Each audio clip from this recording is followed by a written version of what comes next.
ভিডিওটা আমি শুরু করছি, এখন বাজে 11:30 আর গোপালের কাছ থেকে ভিডিওটাকে শুরু করলাম। দেখো গোপালের সেবা দেওয়া হয়ে গেছে আর গোপাল সোনা আজকে জামার ম্যাচিংয়ে কানের পরেছে, টুপি পরেছে। আমাদের গোপাল সোনাকে কেমন লাগছে একটু তোমরা অবশ্যই কমেন্ট করে জানিও। তারপরে দেখো আমি রান্নাঘরে চলে এসেছি।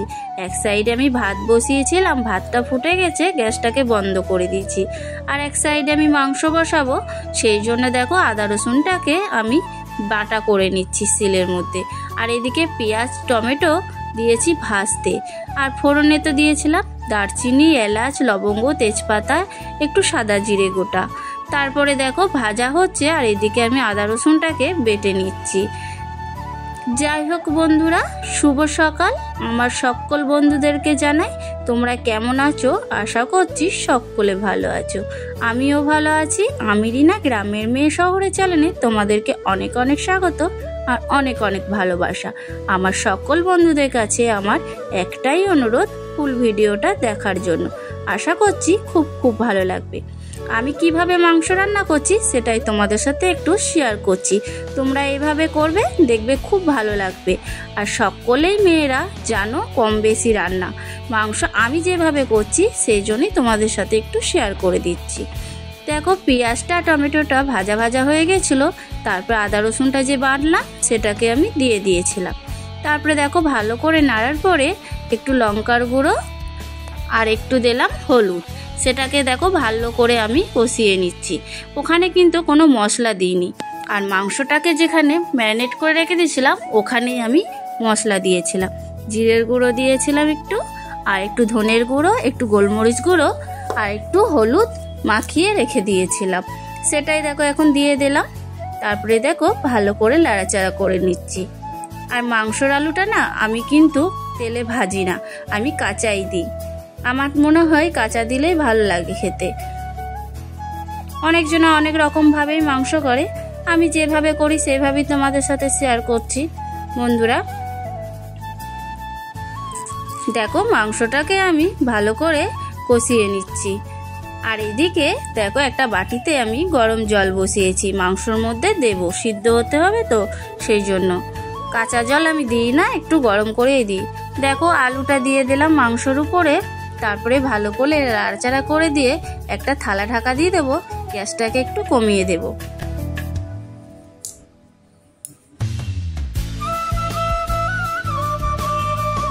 পাঁচ মিনিট পরে দেখো ঢাকাটাকে খুলে দেখলাম জল ছেড়ে দিয়েছে মাংসর মধ্যে। তারপরে দেখো গ্যাসটাকে জোরে করে দিয়ে ভালো করে আমি কষিয়ে নেব। দেখো ভালোভাবে আমি সুন্দরভাবে কষিয়ে নিয়েছিলাম, এখন দেখো তেল ছেড়ে দিয়েছে। তাই এখন গরম জলটাকে আমি দিয়ে দেব মাংসটা আর আলুটা সিদ্ধ হওয়ার জন্য। আর সাইডে দেখো ধনেপাতা কেটে রেখেছি, নামানোর আগে একটু ধনেপাতা দেব। ধনেপাতা যখন থাকে না তখন একটু গরম মশলা দিই, কিন্তু এখন তো ধনেপাতা আছে শীতের সময়, সেই জন্য একটু ধনেপাতা দিয়েই খাবো মাংসের ঝোলটা। দেখো আমার মাংস আর আলু সিদ্ধ হয়ে গেছিলো, ধনেপাতাটা দিয়ে দিয়েছি। তারপরে দেখো গ্যাসটাকে বন্ধ করে দিয়েছিলাম। কেমন হয়েছে অবশ্যই জানিও, খুব সুন্দর কালার এসছে। দেখো খেতেও কিন্তু ভালো হয়েছিল জানো তো বন্ধুরা। আমি খাওয়ার পরেই ভয়েসটা দিচ্ছি, তাই তোমাদেরকে বললাম। যাই হোক রান্না বান্না করা হয়ে গেছিলো। তারপরে দেখলাম কলে এখনো জল আছে, কাঁচাগুলা ভেজানো ছিল, ভেবেছিলাম বিকালে 4টেই জল আসলে কাচবো। তারপরে দেখলাম না, জল আছে যখন কলে, তাই এখন দেখো আমি কাঁচাগুলা শুরু করে দিলাম কাচতে। আর উঠোনের মধ্যে কম্বলগুলা তুলে দেবে তো, তাই দেখো রোদ্দুর দিয়েছি ওখানে।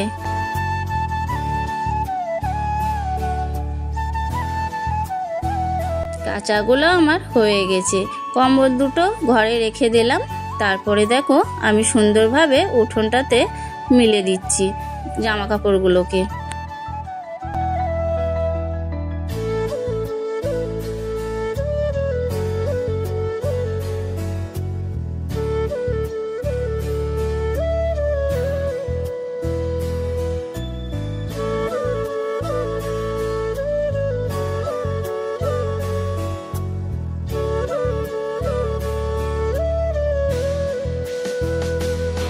কাজবাজগুলো আমি সব করে নিয়েছিলাম। তারপরে দিদিও কাজ থেকে চলে এসেছিল। তারপরে দেখো সবার জন্য আমি ভাত বেড়ে নিচ্ছি।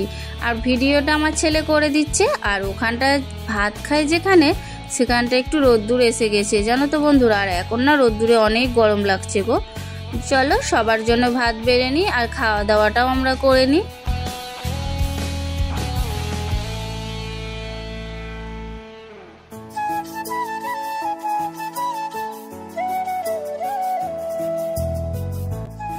খাওয়া দাওয়া করে একটু শুয়েছিলাম। আর এখন বাজে 4:30। 4:30-র সময় ঘুম থেকে উঠলাম। তারপরে দেখো এক বালতি আমি জল ভরে নিচ্ছি। কলে জল দিয়েছে। আর দুপুরে যে খাওয়া দাওয়া করেছিলাম সে এঁঠো বাসনগুলো ছিল, সেইগুলোই এখন মেজে নেব। কড়াইটা না মাজা হয়নি, তখন তাড়াহুড়ো ছিল, ওই জন্য কড়াইটা আর মাজিনি। আর একটু এঁঠো ভাত ছিল, সেটাকে বাইরে কুকুরকে দিয়ে আসলাম। তারপরে দেখো বাসনগুলো জল দিয়ে দিচ্ছি। তারপরে আমি পিড়েটাকে নিয়ে চলে আসলাম, দিয়ে দেখো বাসন মাজতে শুরু করে দিলাম।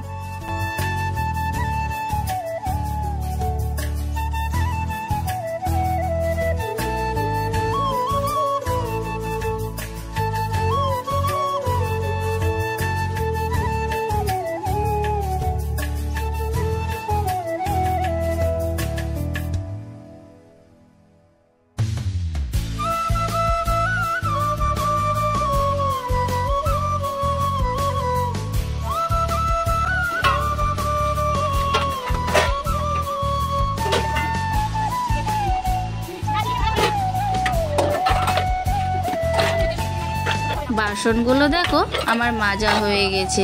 তারপরে একটা মগ দিয়ে জল নিয়ে দেখো বাসনগুলো ধুয়ে দিচ্ছি, কারণ গামলাগুলো না সব জল ভরা আছে।